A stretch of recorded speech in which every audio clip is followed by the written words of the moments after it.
Hello, everyone. Welcome to another exciting episode of Changepreneurs, where conversation sparks change. I'm your host for today, Roshni Radhakrishnan, and with me, co hosting, is my friend Shrish.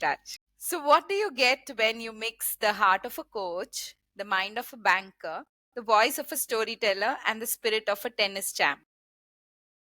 You get none other than today's guest, Sathish Kumar. Sathish is a life and leadership coach helping professionals step into their purpose, power, and potential. After a high flying career in banking, where he rose to become Associate VP at Federal Bank, he chose to follow his heart, building not one but two powerful platforms. These are platforms for change, the Matram personal development community in Tamil, and the Global Changepreneurs podcast. He's an ICF certified coach, a master of servant leadership, and a passionate advocate for empathy led growth. Whether he's coaching, speaking, or storytelling, Sathish is always in the game to uplift, transform, and inspire. So let's get ready for a conversation packed with wisdom, laughter, and real talk because Sathish brings it all. Sathish, welcome to your own Changepreneurs podcast. Yeah, thanks, Roshni. Thanks, Shrish. Thanks for that lovely introduction. And also, thanks for hosting me on my own show. How does it feel to be hosted on your own show? It feels different and it feels special. Um, I would say mixed feelings because you're always on the other end, right? Now you're on the hot seat answering questions.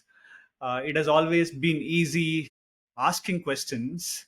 Now I'm really, really looking forward to how things will pan out here. We are looking forward to it. Yeah, Satish, uh, you've got your growing up. You had a very tough life, lot of struggles, and you've come up and you reached a stage of reached a stage in the corporate where you were leading a very big branch of the bank. So, of the struggle stories that you have, all the stories of struggle, which one is the one which moved you the most, which is closest to your heart that you like to share with our listeners? Thanks for that. Thanks for that question, Shirish. I have a lots of stories from my childhood. And let me tell you, before we begin this podcast episode, a little disclaimer here. I'm just an ordinary man from a small village in South India. So don't expect anything extraordinary. It's just ordinary stories from the life of an ordinary man. There are many stories out of which one thing that I keep getting in my mind again and again is, we were living in this small village, very beautiful village, lots of greens, picturesque, and we were living in this small hut made of coconut leaves. It's a thatched roof hut, and I was probably 5 or 6 years old. Maybe it was 1988 or 89 at the time. Me and my parents, my younger sister. So we were staying in that farmhouse and we were living in this thatched roofed hut. And just adjacent to this farm, there is a small, not a small canal, it's a very, one of the biggest canals in that area. So the canal has a strong current, and the depth of the canal may be around 15 feet, and it is like 25 feet wide. And almost most throughout the year there is water, and it's running water, and it goes really, really fast. So every morning, my father used to take us to the banks of the canal where we take bath. Okay, we didn't have a bathroom at our little house. So one day when we were bathing at the canal bank, and I was playing around, and I didn't know swimming then, and all of a sudden I found myself in the middle of the water, and the water was taking me away from my father. And all of a sudden he was very athletic at the time because he used to work in the farm all the time, right? So as soon as he saw me that I was in the middle of the water and drowning, and he jumped right in and got hold of me and took me out.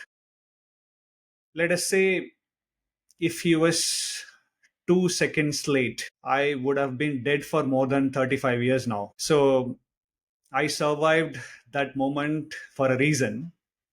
And we all go through such incidents in our lives, and we all, it's like having a rebirth again. So there is a reason why you're waking up every day, right?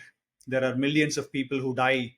Um, you know, Today if somebody is going to bed, and tomorrow morning if they don't wake up, and hundreds of thousands of people don't wake up after they sleep. So if you're waking up again, you have to be grateful, and there is a purpose why you're alive in this world. And this is the reason why I wanted to share this story, despite coming from that humble background, and having gone through lots of struggles in my life early on. Those days the struggles were only financial. It's nothing much. But then I had good life growing up in the village. I had good friends, I had good parents, good loving parents. I had good relatives. I had lots of fun playing cricket, playing so many other games in the street. I never used to be home all the time. I would be playing in the street. It was good fun. Looking back, some of the things that happened in my life happened for a reason.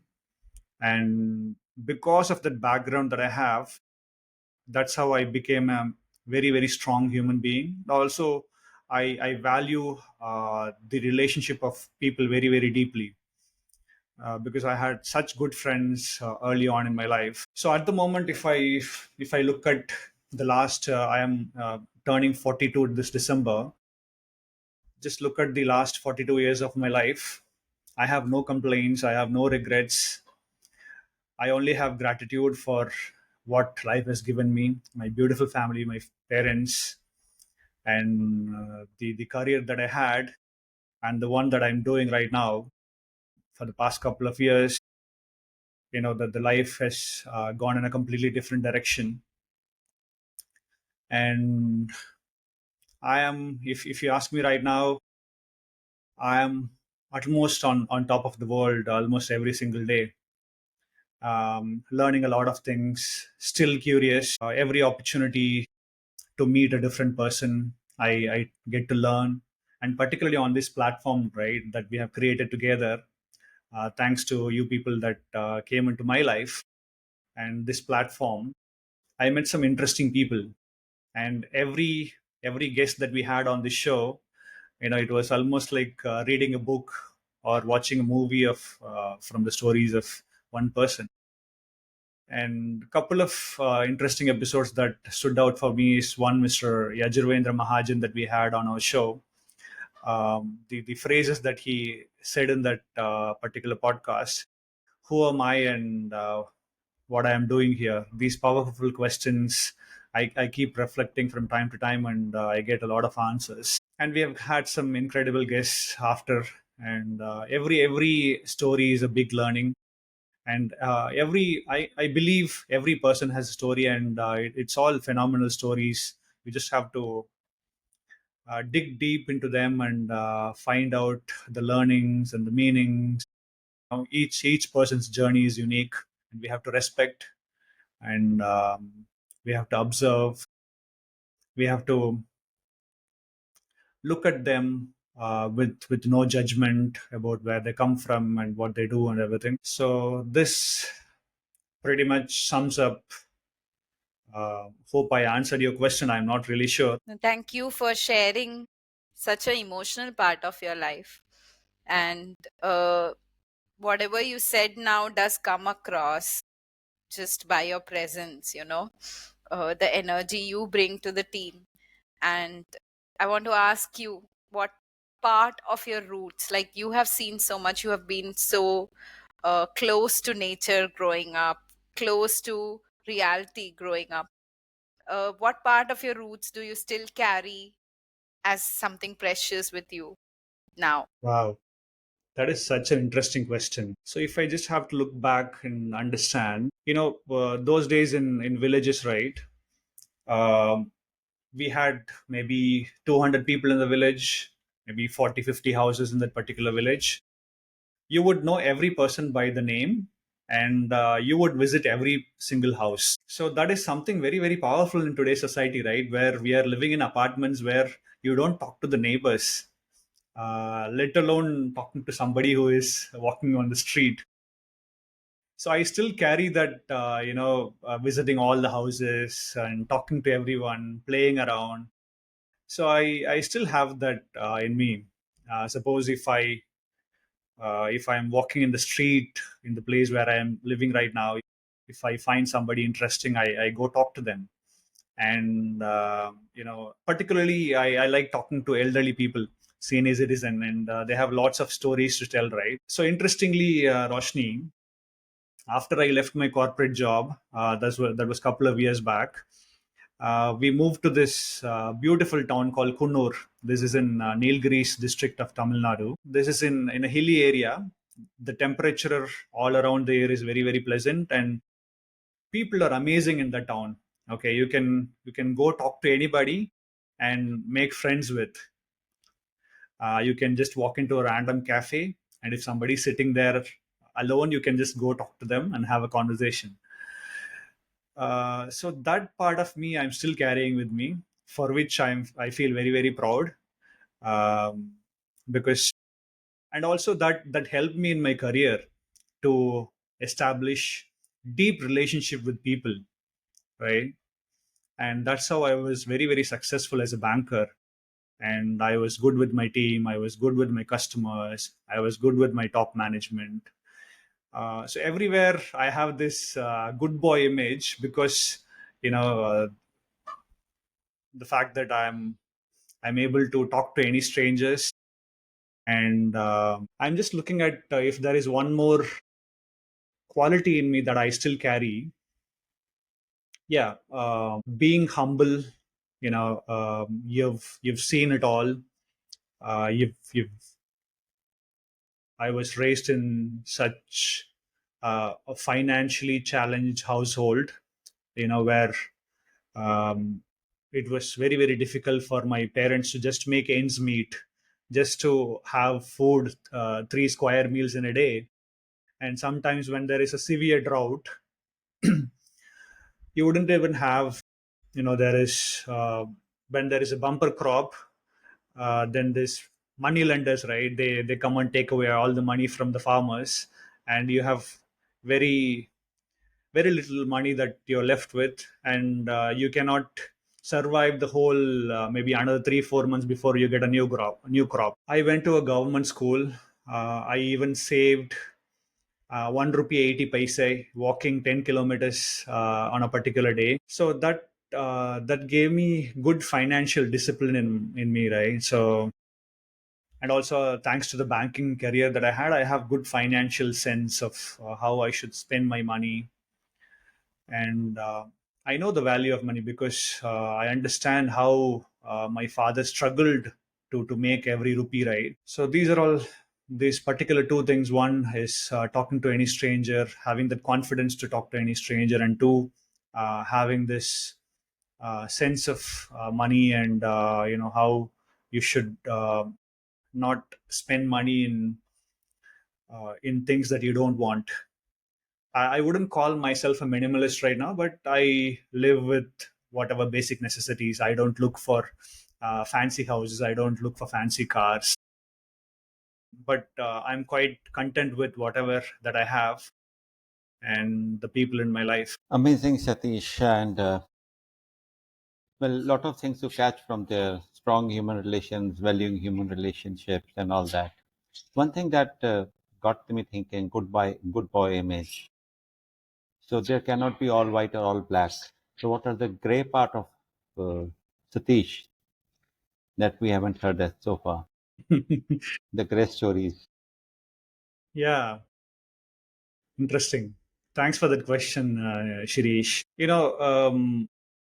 As a human being, we all tend to project only the good parts of our lives to the other people, because we look for that validation or approval from the other person, that hey, this boy or this man is good.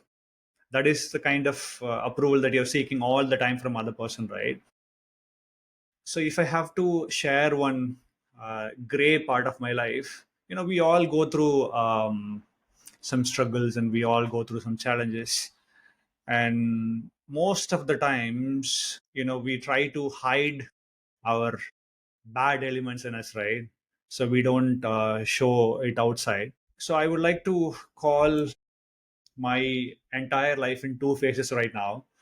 Maybe a 0 to 21, where I was in village, and 21 to 41 almost. I was in the corporate career, moving from place to place. So maybe this one, I was 22 years old, 2005, I suppose. Just after college, I studied software engineering at college, which I was not interested in at all. So I traveled to Bangalore in the year 2004 to complete my project work at Bangalore. And at the time, also my parents were also struggling for money. So I go to Bangalore for the project work. Um, I still remember traveling by an unreserved compartment in a train from Coimbatore to Bangalore at the time. It was winter and it was very, very cold in Bangalore. So, myself, along with a few friends, we landed in Bangalore and we found an accommodation in Bangalore. Maybe, if I remember correctly, the cost of the rent was around 700 rupees or 800 rupees. And I knew that at the time, for my parents to afford that kind of money was very, very difficult. So to survive, to I have to have food on a daily basis, right? So I had to find a job. So on this newspaper that I found one advertising job. So I want to walk into this office. I got selected, and I understood that this was not an advertising job. This was a door-to-door marketing job, a sales job. So my responsibility was to sell dictionaries on the streets of Bangalore. You go door to door, and you knock on people's door and tell them that this is Oxford Dictionary and this is pricing this much, and I'm giving you at a discounted price. You want to buy one? And every single day you have to face hundreds and 200, 300 people at times. At times you get home without selling any dictionary. Those days, there are days when I've gone to bed without food, without dinner. So there is this one particular incident that I want to share with the listeners. So this could be probably 2005, June, July. We are 2025 July, so exactly 20 years back. So it was summer in Bangalore. So one hot summer day, I was walking in the streets of Bangalore with a few books in my hand, and I go from one house to the other looking for people to sell my dictionaries. And there is this one particular house that I go to. I still remember. I don't know which part of Bangalore it is, but I still remember the house. And I go to the ground floor, and there was nobody. I go to the first floor if there is anybody who is staying there. I go to the first floor, and I knock on the door, and there is nobody. And prior to that 1 week, what happened was I was walking with a hole in my shoes. Okay, one of the shoes had a hole, and I couldn't afford a new pair, so I had to manage the one with the holes for some time. So just outside this house, there is this fresh brown leather shoes kept there. Okay, I will tell you, I came from a very good, though very humble background and financially challenged. Uh, I was raised well. Okay, but I don't know what struck me at that moment. Something in me that said me that I must pick those shoes and run away from there. So I picked those shoes and ran away from the place. So the reason why I am telling this story in a public platform like this is, after all these years, we all have our histories, we all have our backgrounds. It's okay. It's okay for a human being, no matter your background, no matter where you come from, however good you are, at times you commit some mistakes. Okay, it's okay to commit some mistakes. And the reason why I also share this story is that you have to be truthful. This is something that I learned from one of the podcast episodes that we did, that of Arvind Atreya.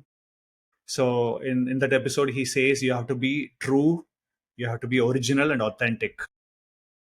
So when you present yourselves to the world in a way that's authentic, with full of truth, um, I guess people will buy whatever you're saying, right? So, and also for people to, there are, there are these stories and these kind of things I've never shared even with my wife until very recently. So these are all baggages that we keep in our mind for a very, very long time, right? So thanks for this question, Shirish. I feel like I have shed that excess baggage that I've been carrying for a long time, right?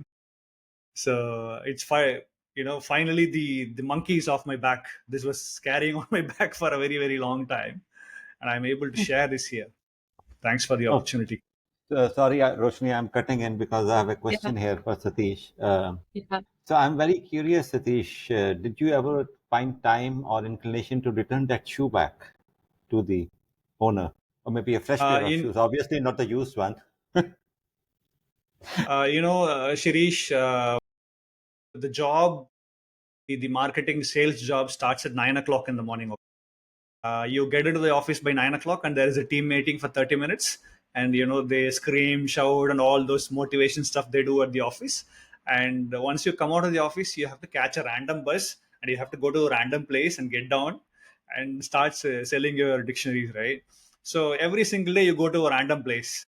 After a while, you even forget what the area is, let alone finding that house.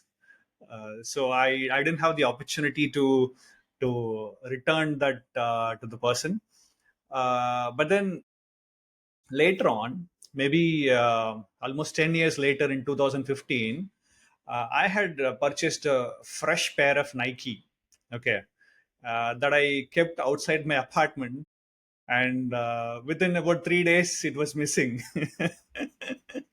So the life came a full circle. The karma hit me back. So I remembered that story. I That's a wonderful story in total before Shirish's second question and now after the second question. And it reminds us that, we don't always give back to the same person from whom we take.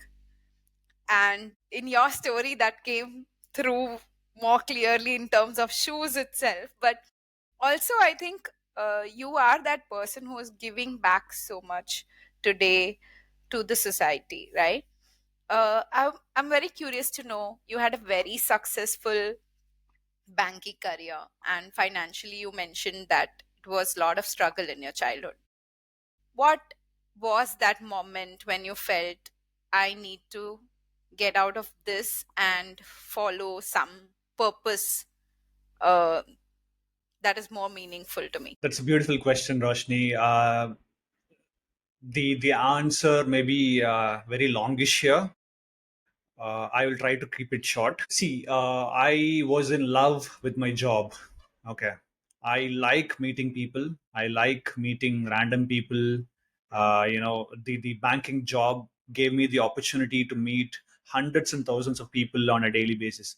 At least every single day, if you're walking into the bank, you at least get to meet 100 to 200 people, and out of which maybe 10, 15 you have close conversation with. So I was in love with the job. Okay. I was quite successful as well. I joined as a probationary officer in 2008. Within 3 years, I became a branch manager in 2011. Normally, anybody will take about 5, 6 years before they promote them to a branch manager level, right? So I got it pretty early. That means I had it in me to do whatever that the bank required at the time. So I had this, I was posted in one particular branch in Coimbatore city. Okay. So this branch was extremely busy branch. Okay. On a particular day, you will have 400 to 500 people walking in, and mad rush in the counters, full chaos. Okay. But I loved it. I loved meeting people, conversing with them, and so many other things happening. Every day I go to the bank around 8:30, 9 o'clock in the morning, and I get home like 9:30 in the evening.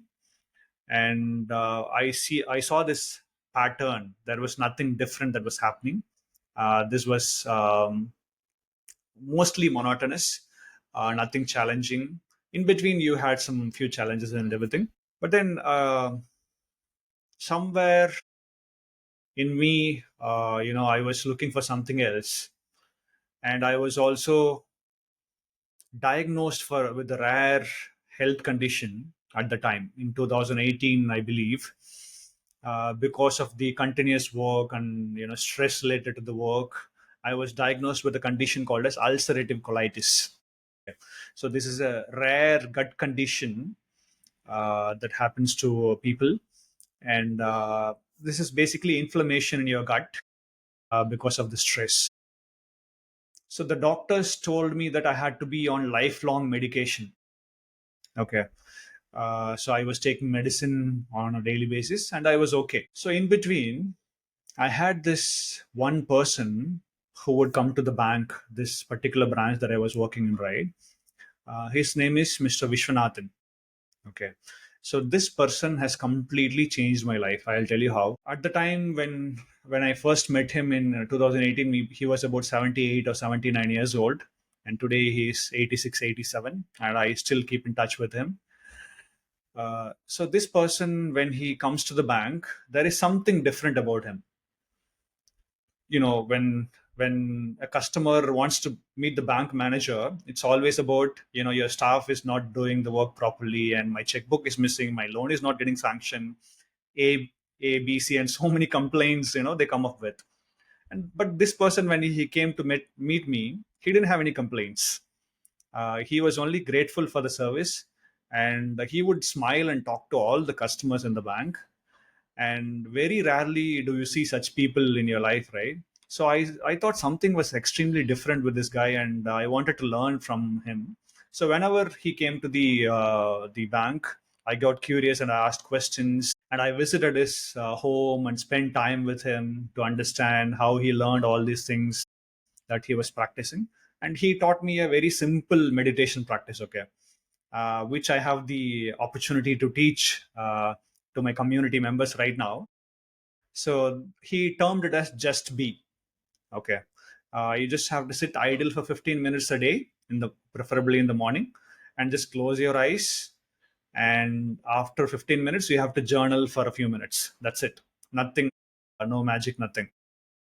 So I didn't quite believe in that practice starting with.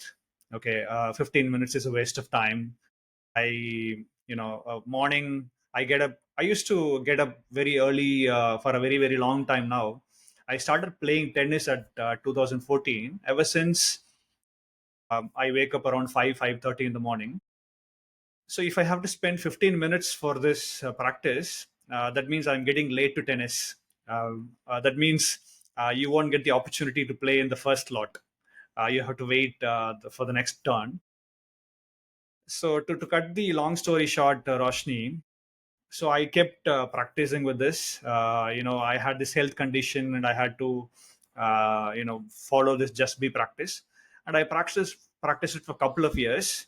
Then we went to the doctors again to have a checkup, and this disease, which the doctors told that I had to be on lifelong medication, was completely gone, and it was completely out of my system. And if I looked back, there was nothing else that I did different, except for the practice, that 15 minutes just be practice that I was doing. So that's when I found out the power of that meditation. Normally, when somebody is starting with meditation, they think that it's for relaxation and it's for peace of mind, to have the calm and everything, right? But today I can proudly tell you, Roshni, after almost 5 years of inconsistent practice, I'm also not consistent with my practice. Some days you do, some days you don't do. Uh, but if I am stuck and if I don't know what to do, all I have to do right now is just close my eyes and sit for 15 minutes or 30 minutes. I get all the answers. It's like you literally download the information that you need from the universe. So, to answer your question as to why I left the job, I continued with this practice of just be for a long time, right? And something in me kept telling me that I have to look for something else. Despite I was quite successful in the job, I'm still extremely grateful for the organization, right? I have no complaints about the bank. Normally, when people leave because they have complaints about the boss, they have complaints about the customers, they have complaints about the work environment and things like that, right? I have zero complaints about the bank. Okay. uh, I'm still grateful for the organization, for the opportunities it created. I am what I am because of that particular organization where I spent almost 15 years of my lifetime. Very, very precious conversations, learning, so many other things that happened during. So I wanted to, this particular mentor that I referred to, right? So he put me onto a group called Daily Inspiration. Okay, it's a small WhatsApp group of about 100 people, and every single day there is a message from him around 5 o'clock in the morning, talking about some philosophy, talking about something very useful for life, right? So I thought these messages were extremely beneficial to the whole human population, because I see lots of mental health challenges. I see lots of people struggling with their career, relationships, their overall life. Right? People are struggling. That person already who is 80 years old, he cannot do much in terms of spreading this information to a larger audience. Right? That's why in 2021 I started this podcast called Think Better, Live Better. That's the title of the podcast when I first started it. So my first podcast episode started with just one basic iPhone and one basic headset from an iPhone. That's it. And at the time, I didn't have the confidence to talk to somebody like this in front of a camera. Neither did I have the confidence to talk impromptu. I had to memorize something. I had to look at a script and speak. So every single week, I had the script in front of me. The script, these messages that he had sent me over a period of time, right? So anything that I found useful, I took them to my podcast and I shared these messages. And episode after episode after episode, I kept growing in confidence. And during this just be practice, I had lots of ideas which I implemented in my workplace, and I also had some ideas that I implemented in my home in terms of how I uh, uh, be with my children, be with my wife, be with my parents, and how I show up in the world. So for almost 2 years, I had this strong intuition of doing something else with my life. So that's when around 2023 I chose to leave the organization, and I was not really certain as to what I would do. I didn't have any idea. But then, fortunately, I met some interesting people, and I met some life coaches, and that put me onto the journey of coaching. And thanks to the coaching world, I am growing in confidence now. I can speak to somebody in front of a camera with confidence, and never in my wildest dreams did I ever imagine that I would be interviewing a person on a camera. I used to listen to lots of podcasts from 2021 to 2023, but this is something that I wanted to get to. Slowly, I learned, I evolved, I spent time with people like you who gave me confidence, and here we are. We have done 25 plus, almost 30 interviews as a team so far, and we are really, really proud of what we have produced so far, thanks to all the wonderful people, wonderful team members that I have right now. And this is again a great opportunity and for me to tell my story here. Thanks for inviting me to this show and asking me these questions. I just reflecting and looking back at my life, it gives me good feelings. Thank you so much. I think it's a very powerful story to come out. And we intuitively knew this, but today it's just amazing being in the space, asking you these questions, hearing your answers. Yeah, Thank Satish, you, Roshni. the Other day when I was listening to you when you were speaking on a forum, so I don't remember the exact words, but if I get the context right, or if I get the meaning right, was that you now know where you want to go, or probably you now understand the purpose of your life, but you didn't share that purpose or where you're going. So we would invite you to share that aspect of your life with us today. Where are you going? What is your purpose now from here on? Absolutely. Yeah. Thanks for that question, Shirish. As I told you before, up to 41, I had two phases in my life, 0 to 21 and 21 to almost 41. This 20 years, both phase. And I would like to believe that I am 42 right now. And I would like to believe that I have a fairly long time left to leave a deep impact in the world that we are living in today. And with that, I've started two initiatives. One is, of course, this podcast platform. We tell stories of inspiring people. We've had some interesting people so far, and lots of learnings for me from each of the stories that we told, right? So for me, societal change is something that I'm very, very passionate about. And we all have to, as coaches particularly, we all have to drive that powerful positive change in the world that the world needs. And for somebody, if they have to find their purpose, this is how I found my purpose. Okay, I will tell you how. First, I'll tell you how I found my passion, then I'll tell you how I found my purpose. So if you observe yourself very closely, find out an activity that gives you goosebumps. Okay, so I started watching tennis around 2004-5, and I became a big fan of Roger Federer. And every time he walks into this Wimbledon center court, right now as we speak, Wimbledon is happening, and today I guess quarterfinal is happening. So every time he walks into the court, he follow with so much passion, so much madness, and every time there is a point that he loses, I'm biting nails, I am coming to the edge of my chair, and whenever he wins, I have this special feeling, that will go on for almost weeks together, of his winning some grand slams. So I thought, I fell in love with the sport. Coming from a rural background, I didn't have much of opportunities to play, but then at the age of 32, I started playing tennis.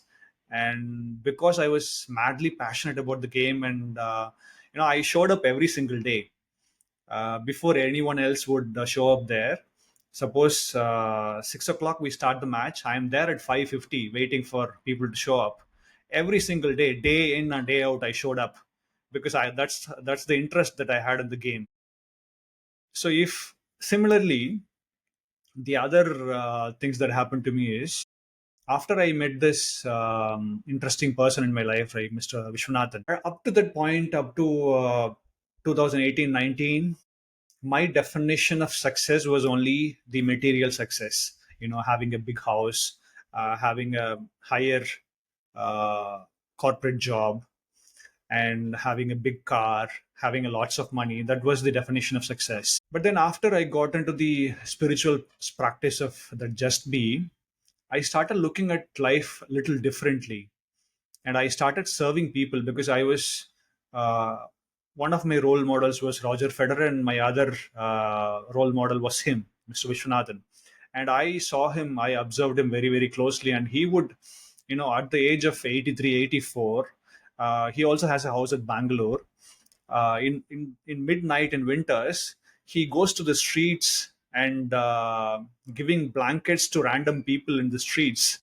So he is such a phenomenal man who has been serving mankind for a very, very long time. Inspired by him, what we would do when I was working at Chennai is, right, me and my elder one, every Saturday I'll ask my wife to cook some 5 packets of meals, extra meals on a Saturday afternoon. So me and my elder one, we go to the random streets at Chennai. going to random places is not new for me, right? So we go to this random places and find this random strangers who have got nothing in their hand, right?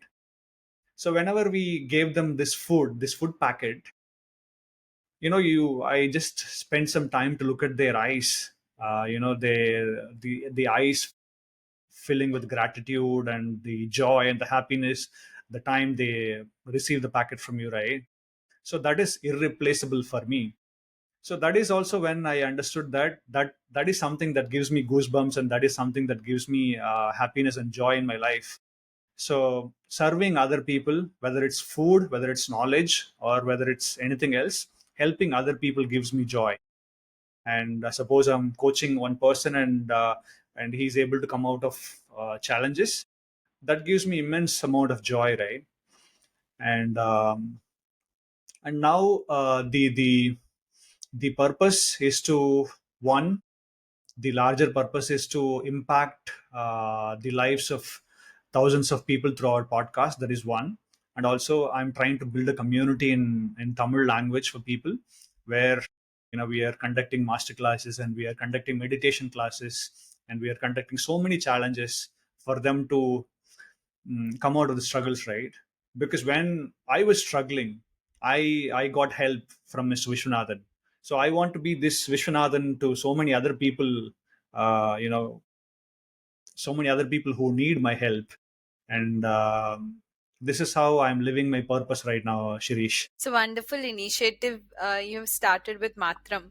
I wanted to ask you the personal growth spaces in regional languages. Are there really much gaps, and how are you trying to fill them up with this initiative? Absolutely, Roshni. Because I came from a village, right, Roshni? For me to learn English was very, very difficult, because I studied in Tamil medium school up until plus two, meaning until 17, 18 years old, I didn't know English. I got introduced to English. English was only a subject in school, uh, right? The other lessons are in Tamil, that you have to learn in Tamil, and or you have to write and read everything in Tamil. So people coming from villages those days, right, they didn't have opportunities. They didn't have the level playing field.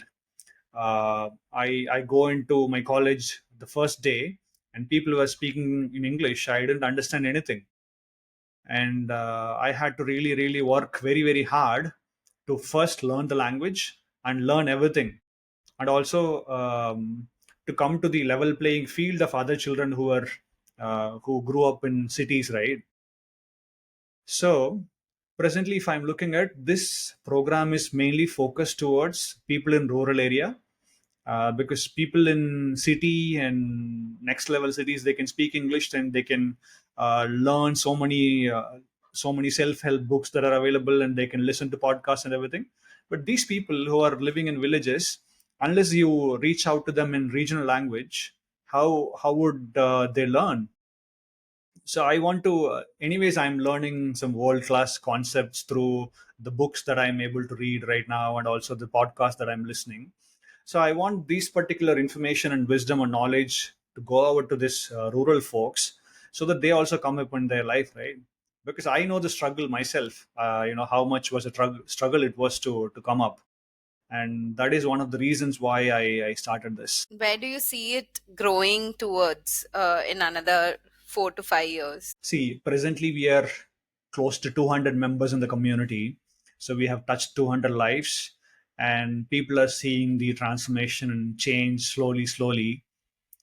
And I strongly believe that we are in the space of unconditional giving right now. Uh, we don't work for the money right now. We just look at the value that we can provide. Um, the amount of money that we are charging is very, very less. To start with, we charge less than $2, and right now it's around maybe $7-8 that we are charging per annum for this whole transformational program. I guess when you go with the right intent, the intent is to help people to come up. We are I'm there because of the strong roots that I had in banking career. I have this ability and strength to build strong human relationship, right? So every member that I get in the community, I value them. I treat them as my family member, and I touch their lives, and that's how I'm building this relationship. And sooner or later, these people whom I'm unconditionally giving, right, they will themselves go and bring more people to the system. That's what I believe in. um, I have huge vision for this whole movement, because right now it may be only 100, 200 people, but if you look at the Tamil population in the state of Tamil Nadu itself, there are 80 million people here. Okay. And worldwide, in other countries, in US and Singapore and other countries, I guess maybe another 20 million Tamil speaking people out of not 20 million, yeah, total maybe 100 million worldwide Tamil speaking community. And I want to reach out to as many as possible in my lifetime. I don't know how many I can get to. See, that's why I brought other people also, other coaches in the system. You cannot change the world alone, right? You need other people to help you. And that's why when I created the platform called Changepreneurs, I didn't want it to be about only me. It's about the whole idea of driving change. It doesn't matter, if you're able to unite some people who have the common vision and the common goal, right? And that's how, when people come together, the magic happens. I strongly believe in that theory. So we are 5 people right now, and we are trying to drive this change. And within another 4 or 5 years, my vision is to touch at least 100,000 lives. And every day, it's a learning for me. This is a new path. This is something that I have not done before, and this is an entrepreneurial journey. And I do what I love. That is most important. So I continuously try to learn from other people who are in the similar journey, and I try to learn from the guests that come onto our podcast also. And these are all wonderful people, right? There are stories, good stories, and various phenomenal stories from these people. And I also tell these snippets of stories in my community for to inspire people. So that's pretty much the vision that I have, Roshni. I think it's not just touching lives. Somewhere I see it also as something that you are meaningfully changing in the society in terms of bringing equity, bringing that fair playground for everyone in regional spaces, and probably inspiring more people to start such initiatives in other regional spaces also. Satish, as we are coming towards the end of the podcast, I have just one more question to ask you is, if you meet somebody new today, how would you like to introduce yourself as a social worker, as a coach, as an entrepreneur, as a podcaster, as a reformist, or as a learner, or maybe something else? So that's an interesting question, and um, I call myself an entrepreneur these days. And first of all, beyond the titles and the positions and all the things that you had, basically you're a human being. First, I get curious about the other person, and I try to ask questions about the other person as to where they're coming from and what they do. I don't know where this curiosity comes, but whenever I meet people, I get extremely curious. So I ask questions. So if I have to introduce myself, I just tell them that I come from a humble background from a small village in South India. That's the default statement for all the conversations. And they get curious and they ask me questions, and I tell about the career in the bank that I had, and also I tell about the initiatives that I run right now. And we have these two platforms. One is this Changepreneurs podcast, and we are going places with this. At least I would like to believe. Every single episode is a learning, and you know there are big podcasters out there in the space, like Joe Rogan, and if you look like Tim Ferriss, and there is Jay Shetty, and all these people. They have done 500,000. Some people have done 1,500 episodes. So I see us also no stopping. We have a lot of time, and every year we do 50 episodes. Within 10 years we can do 500 episodes, and within 20 years we can do 1,000 episodes. So we want to go on and on. So I'm not sure if I've answered your question. I don't really know how to answer that question also. Let us leave it at that. I Okay. think you are Yes. a curious changepreneur. Okay. So Okay. fair enough, Satish. So I'm borrowing a question from our fellow podcaster, a man whom I really admire and appreciate for his coaching skills. And the question would be, which adjective does describe Satish Kumar the best? Curious. That's a tough one. I had some other adjectives as well, but if I have to pick one, that has to be curious. So let's say here the other adjectives also. Let the viewers pick up from there. Okay. The other one is humble. The one more one would be polite. I had another question for you. Uh, if you could have coffee with a change maker, alive or not, who would you choose? See, I follow lots of legends from the space of personal development, podcasting, and so many other things. But one guy that I fell in love with is uh, he's a genius. His name is Naval Ravikant. He's quite famous as well. So whenever I listen to him, uh, I get so engrossed into whatever that he's saying. So I would like to have a coffee with him one day, and perhaps invite him to our on our Changepreneurs platform as well. May that dream come true. Thank you. And the adjective that I would like to attribute to Satish is a lifelong learner. And although he may not have been able to return those shoes consciously, but he is returning back to the society what he received in many folds through his initiatives of Matram and Changepreneurs. Thank you, Satish. Thank you for having us with you and your team, for inspiring us and inspiring our listeners also today with your stories. Thank you. Yes. Thanks And a thank lot, you, Sati. Roshni. Thank you, Roshni. And it's always a pleasure hosting with you. Probably we Same hosted for the first time, but listening you host, I should say that. Yes. Yes. uh, Thank you, guys. It was such fun revisiting my life, and thank you for this opportunity. Thank you really all so much. I'm truly, truly grateful. Thank you. Thank you.